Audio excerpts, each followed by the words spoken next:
Douce France, cher pays de mon enfance, forgé par les réussites de ces grands fleurons industriels qui ont tracé leur chemin à travers nos paysages. Qu'aurait été la France? Comment aurait-elle évolué si elle n'avait pas pu s'appuyer sur les outils inestimables qu'elle s'est forgés? La Compagnie Générale d'Électricité ou les Charbonnages de France pour l'énergie, ses postes, téléphones et télégraphes pour faire circuler l'information à la vitesse du son, ses régies Renault et Citroën, ou encore ses compagnies de chemin de fer pour relier les cœurs et les économies régionales. Les compagnies du rail, puis plus tard la SNCF, ont largement contribué à la croissance économique et à la libéralisation de la France en facilitant les échanges, le commerce, la circulation des biens et des personnes, l'accès aux ressources et aux emplois. Entre la France et son rail, c'est une longue histoire, près de 200 ans de fascination, d'innovation commerciale et de victoires technologiques. Mais c'est aussi, ou presque, 200 ans d'un modèle de gestion capricieux, d'une dette qui n'en finit plus d'augmenter et d'un climat social souvent houleux au sein d'un staff réactif et très bien organisé autour de grands syndicats. Travailler dans le rail, c'était contribuer à façonner l'avenir de notre nation avec fierté et laisser une empreinte indélébile sur notre histoire industrielle, comme une mélodie familière. Aujourd'hui, ça n'a plus le même goût. En cet automne 2023, la compagnie ferroviaire historique, qui a pourtant été réformée plus d'une demi-douzaine de fois ces 25 dernières années, va encore changer de visage. Le groupe est endetté, il a perdu en compétitivité et il n'a pas beaucoup de solutions devant lui alors que le temps presse. L'ouverture du rail français à la concurrence s'accélère et pour le moment, face aux offres étrangères, les sociétés du groupe SNCF ne font clairement pas le poids. Aujourd'hui, je vais vous raconter l'histoire du rail français. Il y aurait trop de choses à dire. Et puis, nous sommes sur Money Radar, alors je vais surtout vous parler d'argent, en particulier d'une dette colossale, qui étrangement existe depuis bien avant la création de la SNCF. Nous allons voir comment, pourquoi et quelles solutions sont actuellement envisagées pour empêcher le groupe historique de dérailler et lui permettre d'accrocher le virage de la libéralisation sans avoir besoin de jouer du sifflet. Quel avenir pour le train français ? Voilà un sujet passionnant, mais juste avant de commencer, un petit message de la part de l'équipe. La galaxie Money Radar s'agrandit et toute l'équipe est fière de vous présenter la plus grosse nouveauté de la rentrée. Vous l'attendiez, le site moneyradar.org est enfin là. Vous rêvez d'apprendre la bourse, de maîtriser les rouages de l'immobilier, de l'assurance vie, ou vous avez besoin d'informations pour choisir votre banque, votre courtier, ou éviter une arnaque? Tout y est, jusqu'à l'indispensable lexique pour atteindre l'indépendance financière. Je vous invite à aller le visiter, à parcourir les guides et les comparatifs et à revenir me dire ce que vous en pensez. Le lien est dans le descriptif.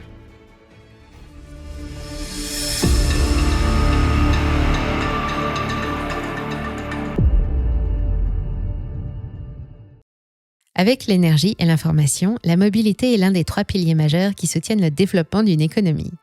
Comme d'autres nations, le chemin de fer a accompagné la France dans la révolution industrielle, puis dans les guerres, dans la reconstruction, pendant les 30 glorieuses et après, depuis les toutes premières lignes de transport de minerais dans le bassin houillé de la Loire, jusqu'au 574, 8 km/h servis en 2017 par le TGV 4402, plus connu sous le nom de code V150 pour 150 mètres par seconde.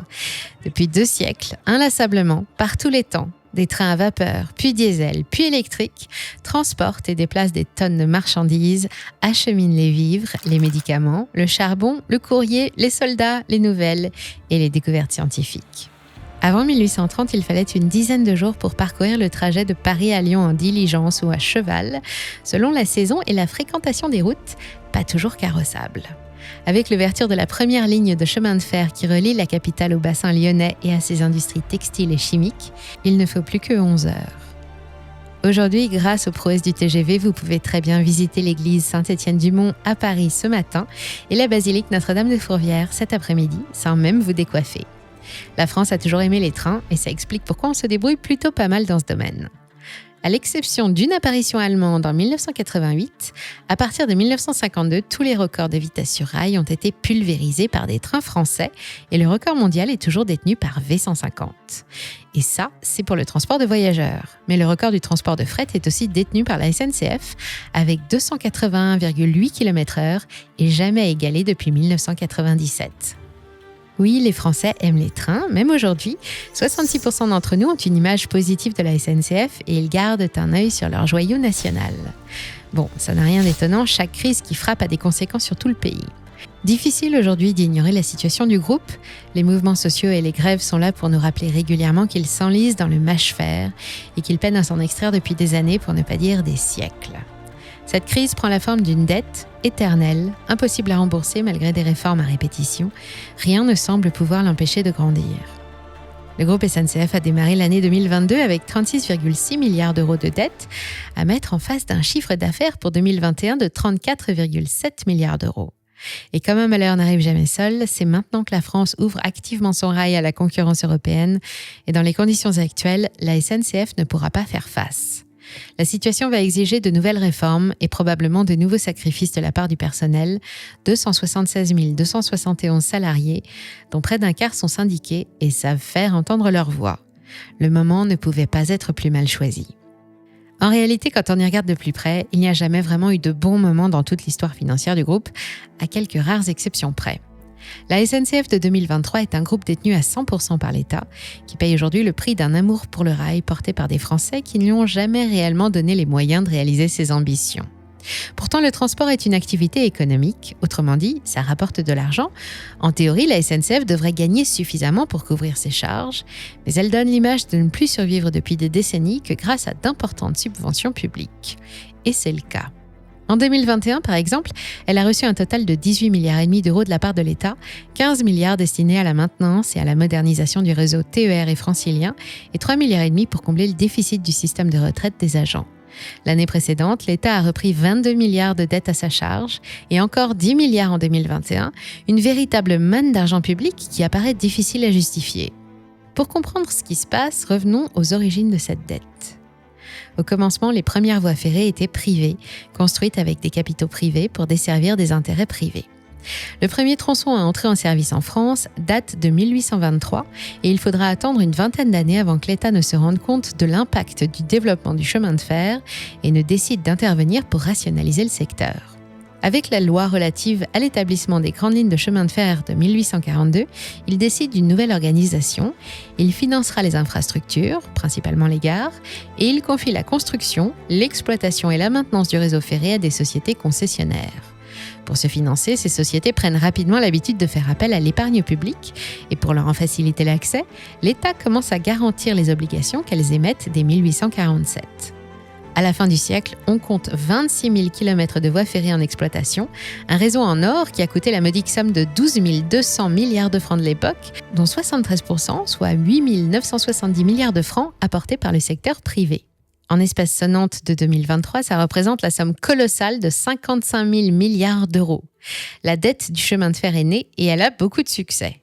En 1900, les obligations des compagnies du rail, toujours garanties par l'État français, sont devenues un placement très populaire et les sociétés du secteur pèsent pour 42% de la capitalisation boursière parisienne.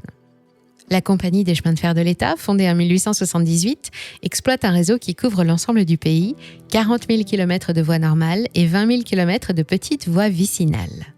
À côté d'elle, on voit circuler des trains aux couleurs des compagnies des chemins de fer de l'Est, du Nord ou de l'Ouest, de Paris-Lyon-Méditerranée ou de la compagnie Paris-Orléans. Chaque compagnie fonctionne avec le même système, dans lequel les lignes les plus fréquentées financent celles qui rapportent le moins d'argent. On appelle ça la péréquation. En France, c'est la belle époque, l'électricité se répand, la demande en mobilité augmente, les besoins s'expriment, le rail progresse à une vitesse folle jusqu'à ce que François Ferdinand, archiduc d'Autriche, ne tombe sous les balles d'un révolutionnaire et n'entraîne avec lui toute l'Europe dans un bain de sang. Pendant la guerre, le monde change. Les trains sont réquisitionnés, la priorité est aux objectifs militaires. Le réseau subit d'importants dommages et la nouvelle loi du travail, qui limite à 8 le nombre d'heures travaillées par jour, entrée en vigueur à la fin de la guerre, oblige les compagnies à embaucher 100 000 cheminots supplémentaires. Malheureusement, aucun financement n'est vraiment prévu et certaines lignes se mettent à afficher des déficits chroniques. La dette commence alors à poser un problème. Les compagnies de chemin de fer et leur armée d'1 demi-million de cheminots souffrent, il n'y a plus de quoi assumer le remboursement des emprunts et les payes sont en retard. Dès 1920, les cheminots obtiennent un statut spécial qui leur garantit un régime de retraite exclusif et le gouvernement décide de mettre en place un fonds commun destiné à payer les échéances urgentes des acteurs les plus fragiles. On voit dans cette mutualisation des dettes le premier pas vers la fusion totale de toutes les compagnies de transport ferroviaire présentes sur le territoire français. En 1937, c'est la crise encore.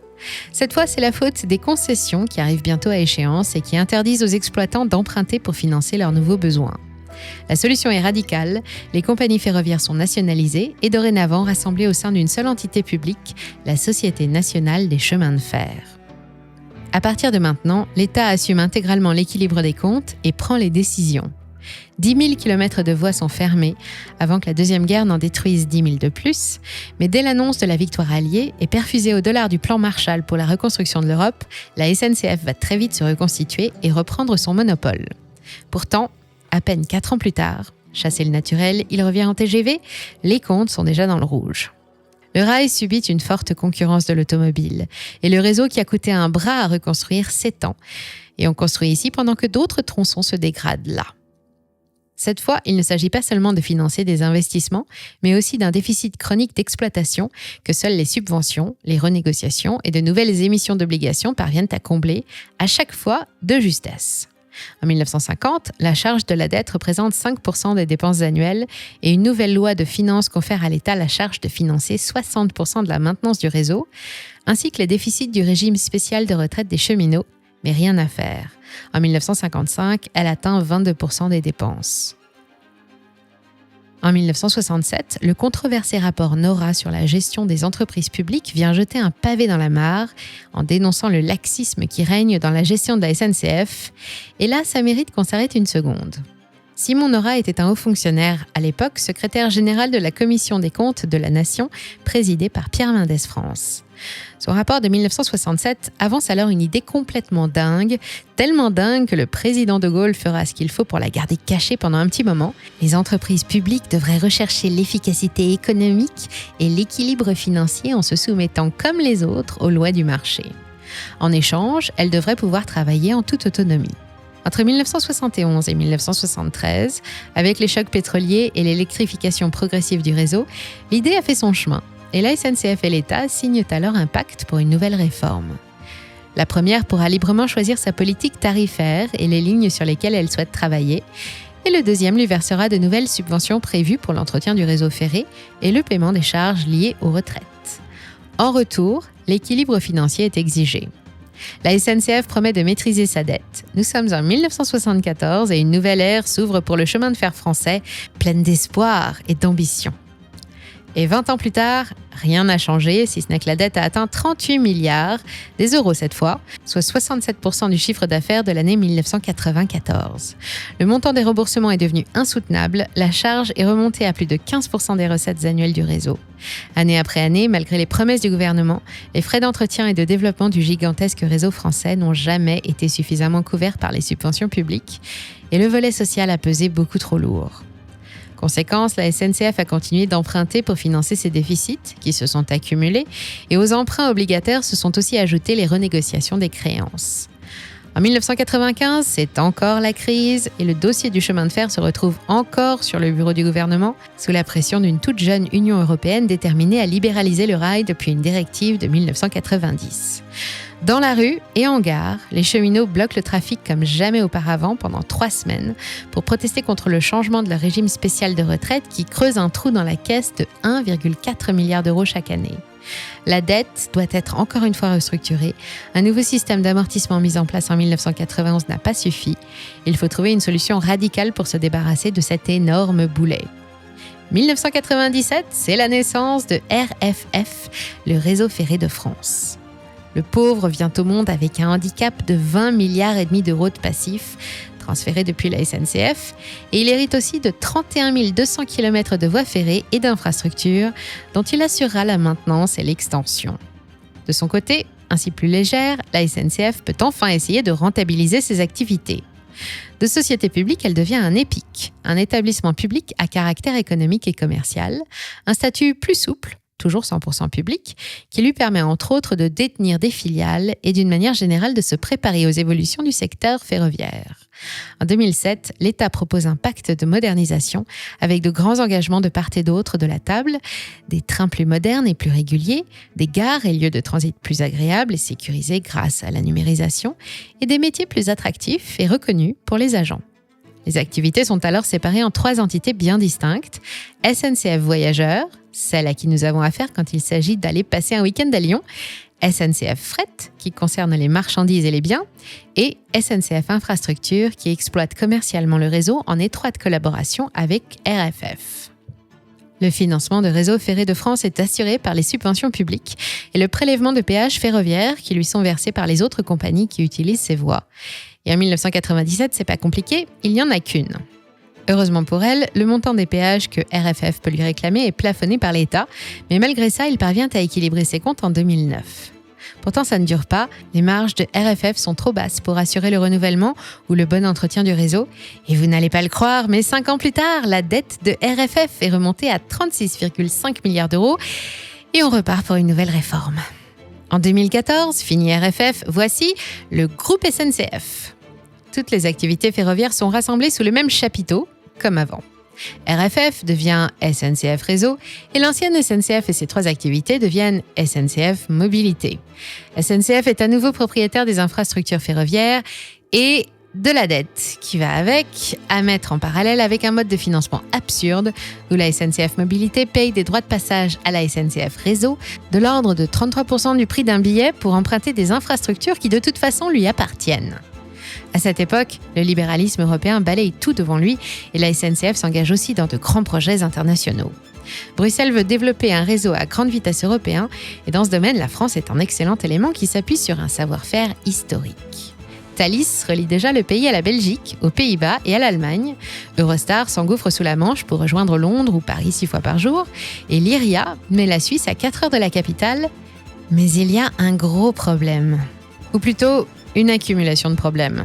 En francs constants, les prix n'ont pas évolué depuis près de 40 ans. Les charges, elles, n'en finissent pas d'augmenter et l'État rechigne à mettre la main à la poche malgré ses promesses, alors que l'activité fret, ouverte à la concurrence étrangère, est en chute libre. En 2017, c'est une dette de 46,6 milliards d'euros qui oblige le gouvernement à, devinez quoi, réformer le groupe SNCF. On en est à combien là ? Pourtant, les effectifs ont fondu. De plus de 500 000 agents en 1937 à la naissance de la SNCF, on tombe à 250 000 dans les années 80 et ils ne sont plus que 144 000 en 2018, mais c'est pourtant insuffisant pour régler le problème. Cette même année, le groupe devient SNCF Holding et rassemble 6 sociétés anonymes de droit public qui elles-mêmes contrôlent, directement ou pas, un nombre ahurissant de filiales, plus de 600 partout dans le monde. Le modèle de péréquation économique est toujours en vigueur. Les activités des filiales les moins rentables sont compensées par les autres et en particulier par le transport de voyageurs. Avec la réforme de 2018, SNCF Mobilité devient SNCF Voyageurs qui gère le transport de personnes et chapeaute une sous-filiale SNCF Gare et Connexion, tandis que SNCF Réseau ne change pas et Rail Logistics Europe remplace la filiale de transport de marchandises ex-SNCF Fret. Le groupe intègre aussi la société de transport par bus, tram et métro Keolis et le transporteur Géodis. Comme toujours, cette énième réforme doit répondre aux mêmes objectifs. Assainir les finances, trouver une solution pour financer le réseau convenablement et de façon pérenne, rechercher la performance, préparer l'arrivée de la concurrence et pour tout ça, modifier un cadre social dépassé, le régime spécial, qui est accusé de s'opposer à l'amélioration des critères de rentabilité. C'est encore de l'État que va venir le plus gros coup de main. Cette nouvelle réforme s'accompagne d'une reprise de 35 milliards d'euros de la dette par l'État, à hauteur de 25 milliards en 2020 et 10 milliards en 2021, un choix historique qui devrait libérer une confortable marge de manœuvre pour la suite. Certains observateurs n'ont pas manqué de faire remarquer que si ces 35 milliards avaient été versés à temps, régulièrement au fil des années, il n'y aurait pas de problème de dette à la SNCF. Mais bon, on ne va pas tirer sur l'ambulance. Il était temps, car au moment de l'opération, fin 2019, la dette frisait les 60 milliards d'euros. En échange de ce plan de sauvetage massif, le groupe s'engage à produire de gros efforts pour améliorer sa productivité et à maîtriser la gestion de ses finances à la virgule près, ce qui, traduit en français, signifie mesures d'austérité et perte d'acquis sociaux. Mais stop ! encore une fois, un rapport, oui, encore un rapport, nous explique dès 2022 que tout ça ne servira à rien. Allons bon. Cette fois, c'est la Commission des finances du Sénat qui critique le manque d'efficacité des dernières décisions. Personnellement, je n'ai pas compté combien de fois la SNCF s'est réformée, mais selon les rapporteurs de la commission, rien de ce qui a été fait pour améliorer sa structure n'a eu les effets attendus, pas même la création de RFF en 1997 et encore moins la dernière réforme de 2018. Il nous récapitule gentiment la situation. Les déficits chroniques qui caractérisent le rail français résultent de l'addition de 4 éléments qui sont le sureffectif, estimé de 20 à 40% du staff actuel, le statut de cheminot, disparu en 2021 mais qui s'oppose toujours aux gains de productivité car il concerne toutes les embauches jusqu'à cette date, l'effondrement du fret depuis l'ouverture à la concurrence alors qu'il représentait 60% des activités dans les années 80, et enfin, dans une moindre mesure, la fraude. Et pire que tout, à cause de tout ça, la SNCF est hors concours dans la compétition internationale qui s'annonce. C'est le moment de vous donner quelques chiffres. On appelle coût de roulage tous les frais engagés pour faire fonctionner un train. Ça inclut l'énergie, l'entretien du réseau et du matériel roulant, le personnel, les assurances, les frais administratifs et les péages ferroviaires. En France, le coût de roulage d'un TER est supérieur de 60% à celui d'un train allemand et il faut 3 fois plus de personnel pour le faire circuler que la moyenne européenne. Un passager pris en charge coûte 22 centimes par kilomètre, contre seulement 19 en Allemagne, 14 en Espagne ou en Italie. Les investissements dans le maintien du réseau sont toujours très inférieurs aux besoins, sachant que l'âge moyen des éléments est de 29 ans, contre 17 ans en Allemagne. Pourtant, la contribution des pouvoirs publics à hauteur de 70% est la plus élevée en Europe, et les péages ferroviaires sont 2 fois plus chers que partout ailleurs. Le modèle de péréquation est toujours là, avec comme principal financeur du groupe SNCF Voyageurs, sur laquelle tout repose. Bonne nouvelle, elle vient d'établir un record historique de vente cet été, avec pour la première fois 24 millions de billets écoulés, soit 4% de plus que l'été dernier. Mais selon la Commission des finances, il n'y a pas de quoi se réjouir. À moyen terme, on s'attend à une baisse des revenus de la filiale Voyageurs face aux compagnies étrangères, et sachant que 60% de son résultat finance la régénération du réseau, tout le système pourrait dérailler. Cette fois, la SNCF n'a pas besoin d'une réforme, mais d'une révolution.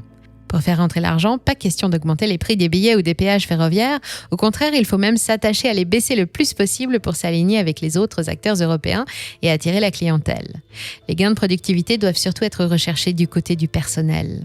Le rapport estime à 2% par an la baisse des effectifs nécessaires pour obtenir 1 milliard d'euros à l'horizon 2026. Adaptation du temps de travail et externalisation, comme la gestion des wagons-bars, la blanchisserie ou la bagagerie sont d'autres suggestions, et avec elles, adopter une culture de la performance, avec à la clé 1,5 milliard d'euros d'économies supplémentaires.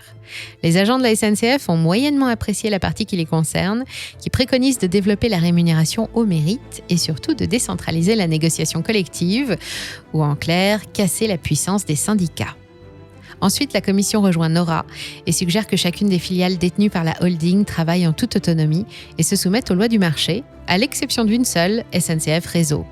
Dans le cadre de la directive européenne de 1990, la propriété des infrastructures ferroviaires par la SNCF pose des problèmes d'égalité d'accès aux autres compagnies.